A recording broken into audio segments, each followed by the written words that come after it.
Welcome back. Congressional subpoenas have gone out from the House Judiciary and Ways and Means Committees to several FBI and IRS agents involved in the Hunter Biden investigation.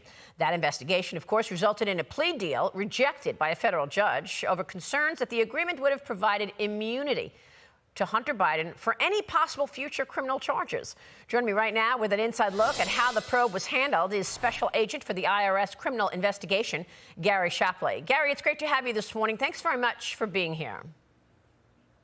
Thanks, Maria, for having me. I appreciate it. David Weiss has been named special counsel now in this investigation. You were in the room, you testified, when he told you and others that it was not up to him. It was above his pay grade to actually decide whether or not to bring charges against Hunter. Is that right?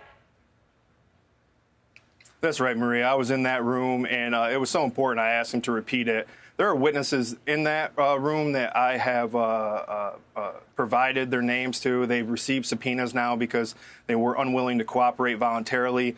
And that's what I'm asking for. I'm asking for to bring as many people forward that have information about this so that it's not just me sitting there. It's not just Special Agent Ziegler sitting there telling you what happened. But that's why I documented that meeting that day, October 7th, 2022. I sent the email to executives over me, one of which was there, and they corroborated that that's exactly what happened during that meeting. So what are your thoughts in terms of what went down? And what about David Weiss being special prosecutor now?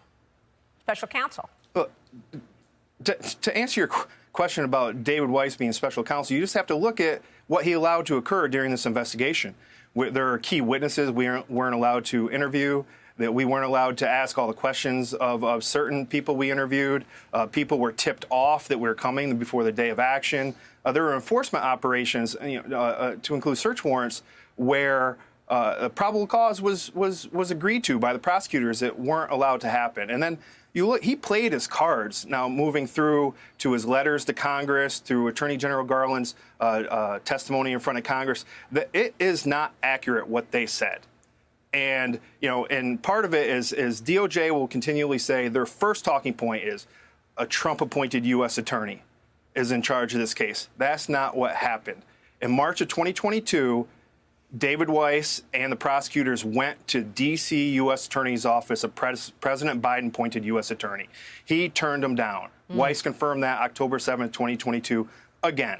In September, he went to the President Biden-appointed U.S. attorney in California. They turned him down. And then the information that was released last weekend, which is very important, it shows that Weiss was even considering not charging in January after those two President Biden-appointed U.S. attorneys declined to bring charges there. Right. So, it's just, it requires people to come in and to testify and for Congress to get to the bottom of this. I want to know what you're looking for in terms of what you want to hear, corroboration, because I find it odd that as an IRS investigator, you can prosecute taxes not being paid on income, but you're not investigating where the income actually came from.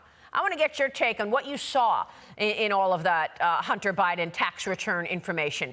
And we're talking with Gary Shapley. We'll take a short break, and then we're back with the Special Agent for the IRS Criminal Investigation. Welcome back. We are back with Gary Shapley, Special Agent for the IRS Criminal Investigation. Gary, a moment ago you said you were in the room when David Weiss said, it's not up to me, the charges can be brought against Hunter Biden, it goes above my head. Who was in charge then? So, that's the question. We knew that the charges had to go through D.C. or California, and the government even provided a motion once the plea deal fell apart that said that they had to move to D.C. or California to bring charges. And as Attorney General Garland was making providing testimony to Congress, and U.S. Attorney Weiss was providing letters to Congress saying that he had full authority to charge wherever he wanted to. And his June 30th letter says, I can't charge outside of Delaware. I'd have to partner with a U.S. attorney. As more information is coming out, it's clear that that's exactly what happened. He had to go through two President Biden-appointed U.S. attorneys. They turned him down. And that just goes to show the admission to making him a special counsel is that if you look at the information provided by Attorney General Garland and U.S. Attorney Weiss previously in letters and testimony, they said he had full authority to charge or investigate anywhere he wanted to. And he had to partner with local U.S. attorneys. When they made him special counsel, They had to make him special counsel because the only place that they can go that charge is in D.C. and in California, and he was already turned down by both of those President Biden appointed U.S. attorneys. Well, obviously, at the end of the day, Merrick Garland is in charge, the Attorney General.